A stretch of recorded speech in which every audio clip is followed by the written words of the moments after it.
जो मैंने टेस्ट में क्वालिफाई किया है वो मैं आपके साथ एक्सपीरियंस अपना शेयर करूँगा। तो सर सबसे पहले टेस्ट हुआ था इंटेलिजेंस का। सर उसमें टोटल 40 एमसीक्यूज़ थे और 18 मिनट टाइम था।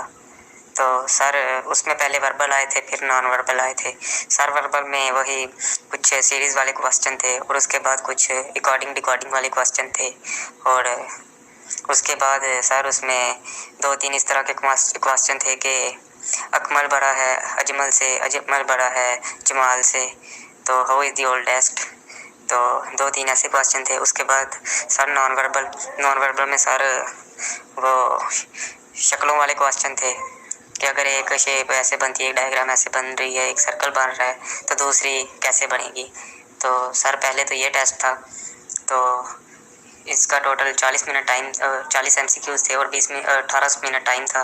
तो ये टेस्ट मेरा पास हो गया। उसके बाद सर आगे आया उसका टेस्ट, एकेडमिक टेस्ट में सर सबसे पहले तो जो है वो आई थी इंग्लिश आई थी।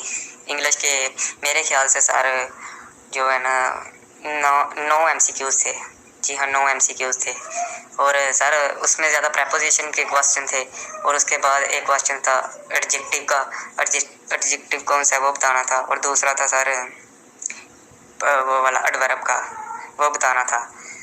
तो सर उसके बाद दूसरा क्वेश्चन जो आया था वो था मुतालिया पाकिस्तान का। सर उसके ना मुतालिया पाकिस्तान के 5 क्वेश्चन थे और उनमें से मुझे याद भी हैं। एक तो ये क्वेश्चन था सर के काबुल किसका कैपिटल है, तो सर ये अफ़गानिस्तान का था। उसके बाद first governor general of Pakistan के फर्स्ट गवर्नर जनरल का नाम बताएं, तो ये सर एक ये क्वेश्चन था। और वार्सिक डैम जहाँ सर कौन से रिवर पर वाक़ है, एक ये था। और कुछ क्वेश्चन और थे सर, वो अब मुझे तो नहीं याद। आपको पता सर टाइम बहुत कम होता है इसलिए ज़्यादा तो नहीं मुझे याद। लेकिन उसके बाद साथ ही केमिस्ट्री के एमसीक्यूज़ आगे थे। सर केमिस्ट्री के भी एमसीक्यूज़ थे, मैं आई थिंक 8 एमसीक्यूज़ उसके भी थे। और उसके बाद सर जो है ना केमिस्ट्री का बस एक एमसीक्यूज़ याद है मुझे, वो सर बताया हुआ था कि दूसरा और तीसरा पीरियड क्या कहलाता है, बस। तो इसका आंसर था सर नॉर्मल। तो मैंने वो भी सर पास कर लिया। उसके बाद सर आ गया था आगे वाला अपना इस्लामियात का। सिर्फ सर एक एमसीक्यूज़ आया था मुझे, वो था जो कौन सी नमाज़ें हैं जिनकी कितनी नमाज़ें हैं जिनकी अज़ान नहीं होती। तो ये भी सर 2 नमाज़ें थी, एक नमाज जनाजा और दूसरी नमाज ईद वाली नमाज जो है। तो ये भी हो गया था मेरा सर। और उसके बाद सर फिज़िक्स आई थी, उसके बाद सर मैथ आई थी और लास्ट में जो फिज़िक्स आई थी। मैथ के सर एमसीक्यूज़ थे आई थिंक 7-8 उसके भी थे और उसके बाद सर फिज़िक्स आई थी। तो बस यही सारा टेस्ट एक्सपीरियंस रहा मेरा और अल्हम्दुलिल्लाह अल्लाह का लाख दफ़ा शुक्र आपकी मेहनत की वजह से। और मैंने भी मेहनत की तो अल्लाह पाक ने सिला दिया मुझे और मैंने टेस्ट पास किया। तो मज़ीद इंशाल्लाह इस परफॉर्मेंस को जारी रखूँगा।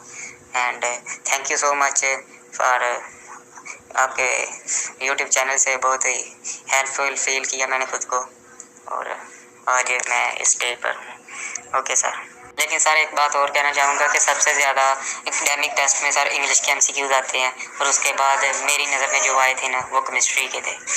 तो बाकी मैथ और फिज़िक्स के एक जैसे ही होते हैं, तो वो जो हैं इस्लामियात के भी होते हैं कुछ, लेकिन मुझे तो एक ही आया था। उसके बाद जो हैं 6-7 उसके आए थे जनरल नॉलेज के पास स्टडी वगैरह। बस सर मुझे तो इतना ही याद है, इससे ज़्यादा तो मुझे कुछ भी नहीं याद। लेकिन इतना ज़रूर कहूँगा कि इंग्लिश के और उसके बाद जो हैं वो अपना दूसरी केमिस्ट्री के एमसीक्यू ज़्यादा आए थे। बाकी तमाम सब्जेक्ट से आते तो सारे ही हैं, लेकिन इनके थोड़े ज़्यादा थे। उनकी निस्बत 3-3 2-2 जो है ना 3-3 आई थिंक ज़्यादा थे। तो बस यही मेरी तरतीब सर बुक्स की वो गलत हो सकती है, लेकिन आपको पता